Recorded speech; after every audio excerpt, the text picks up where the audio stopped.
Hello viewers, welcome back to my channel scary talks.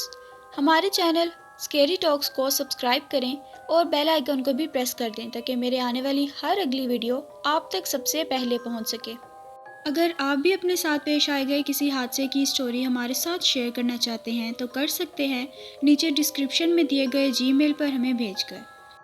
तो चलिए सुनते हैं आज की अपनी इस वीडियो में एक सच्चा और खौफनाक वाक़या। हमज़ा और सादिया दोनों बहन भाई एक ही कॉलेज में पढ़ते थे। लड़कों और लड़कियों का सेक्शन अलग अलग था। हमज़ा हमेशा सादिया को साथ लेकर ही घर जाता था। एक रोज़ सादिया को हमज़ा का पैगाम मिला कि मेरी तबीयत ख़राब है, मैं घर जा रहा हूँ, तुम ऑटो से घर आ जाना। जब सादिया को छुट्टी हुई तो उसने घर तक जाने के लिए ऑटो कर लिया। सादिया को रास्तों का इतना इल्म नहीं था, लेकिन रोज़ आने जाने की वजह से वो उस रास्ते से वाकिफ़ थी। ऑटो घर की तरफ जा रहा था कि अचानक बीच रास्ते एक बोर्ड नज़र आया जिस पर लिखा था कि आगे सड़क पर काम हो रहा है तो दूसरा रास्ता इख्तियार करें। ऑटो वाले ने कहा कि अगर आप चाहें तो यहीं उतर जाएं, क्योंकि दूसरे रास्ते से हमें कब्रिस्तान से गुज़रना होगा। सादिया ने उसको कहा कि मैं यहाँ नहीं उतरूँगी, आप मुझे वहीं से लेकर घर छोड़ दें। ये सुनकर ऑटो वाले ने ऑटो को स्टार्ट किया और कब्रिस्तान वाली सड़क की तरफ चल पड़ा। जैसे ही वो कब्रिस्तान में दाखिल हुए, सारा माहौल ही बदल गया। जहाँ तक नज़र जाती थी सिर्फ कब्रें ही कब्रें दिखाई देती थी। एक कच्चा रास्ता कब्रों के दरमियान से होते हुए आगे जा रहा था। सादिया के चेहरे पर खौफ तारी हो गया था। उसने कभी भी कब्रिस्तान नहीं देखा था। हालांकि दोपहर का वक्त था, लेकिन फिर भी सादिया के चेहरे पर वहशत तारी थी। ऑटो अपनी मंजिल की तरफ चले जा रहा था। अचानक ऑटो झटका खाकर रुक गया। ऑटो वाले ने बहुत कोशिश की, लेकिन ऑटो दोबारा स्टार्ट नहीं हुआ। जब ऑटो काफ़ी कोशिश के बाद भी स्टार्ट ना हुआ तो सादिया सवाली नज़रों से ऑटो वाले की तरफ देखने लगी।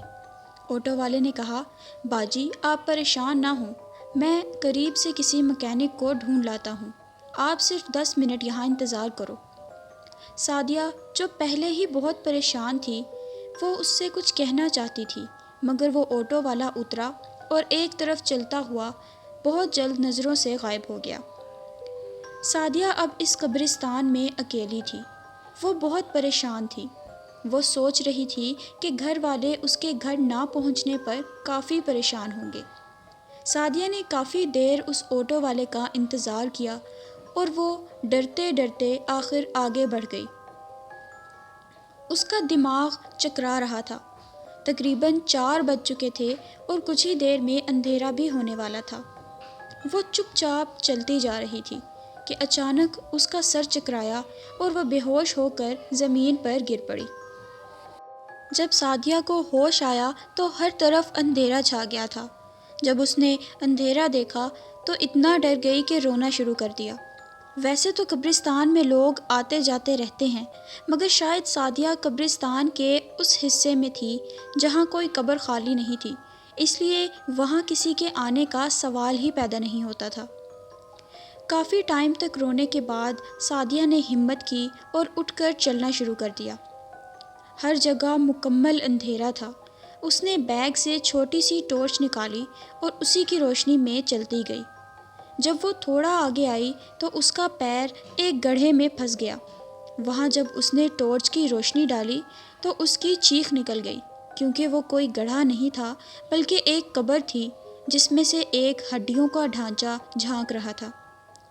वो चीखती चिल्लाती हुई आगे की तरफ भागी। जब वो उस जगह से बचती बचाती आगे आई तो दूर उसे एक रोशनी दिखाई दी। उसने अपनी रफ्तार को मज़ीद तेज़ कर लिया।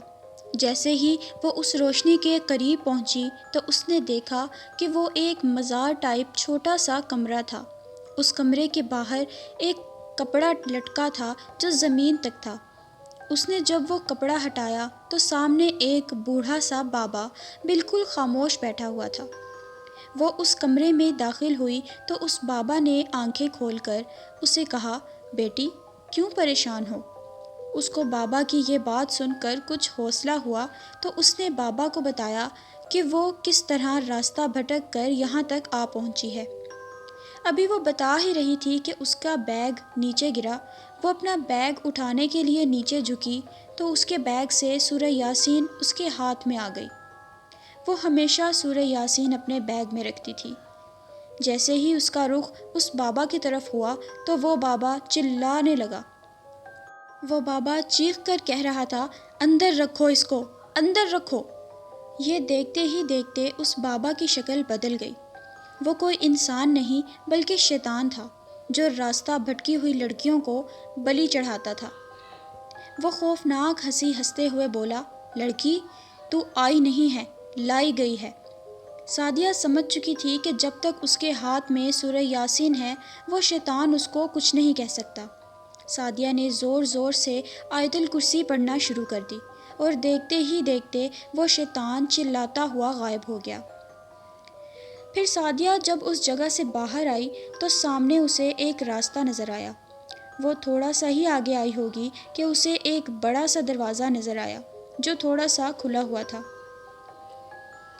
وہ اس دروازے سے باہر آئی تو وہاں کچھ رونق تھی۔ اس کو یہ رونق دیکھ کر تھوڑا سا حوصلہ ہوا۔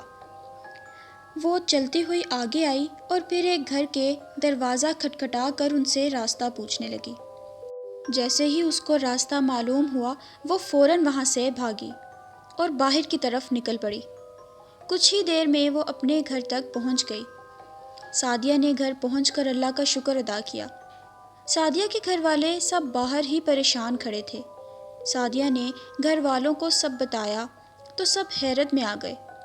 لیکن پھر جو بات سعدیہ کے گھر والوں نے اسے بتائی تو سعدیہ کے رونگٹے ہی کھڑے ہو گئے تھے۔ انہوں نے بتایا کہ حمزہ اپنے وقت پر ہی گھر واپس آیا تھا اور جب وہ تمہیں لینے تمہارے سیکشن میں گیا تھا تو اسے بتایا گیا کہ تمہاری طبیعت خراب تھی اس لیے تم آج جلدی چلی گئی ہو۔ یہ بات سن کر سعدیہ کو اس شیطان کی بات یاد آ گئی کہ تم یہاں آئی نہیں ہو، لائی گئی ہو۔ اس واقعے کے بعد سعدیہ اس قبرستان سے اتنی خوفزدہ ہو گئی کہ جب بھی اس کے سامنے قبرستان کا نام لیا جاتا تو وہ سکتے میں آ جاتی اور اس نے کبھی بھی کسی بھی قبرستان کا رخ نہیں کیا۔ تو دوستو یہ تھی میری آج کی ہارر سٹوری۔ میں امید کرتی ہوں کہ آپ کو میری آج کی ویڈیو پسند آئی ہوگی۔ اگر پسند آئی ہے تو میری ویڈیو کو لائک کریں، شیئر کریں اور سبسکرائب کریں میرے چینل کو مزید ایسی ہارر سٹوریز سننے کے لیے۔ اگر آپ بھی اپنے ساتھ پیش آئے گئے کسی حادثے کی سٹوری ہمارے ساتھ شیئر کرنا چاہتے ہیں تو نیچے ڈسکرپشن میں دیے گئے جی میل پر بھیج کر سکتے ہیں۔ میں ملوں گی اب آپ سے ایک نئی ہارر سٹوری کے ساتھ۔ Thanks for watching.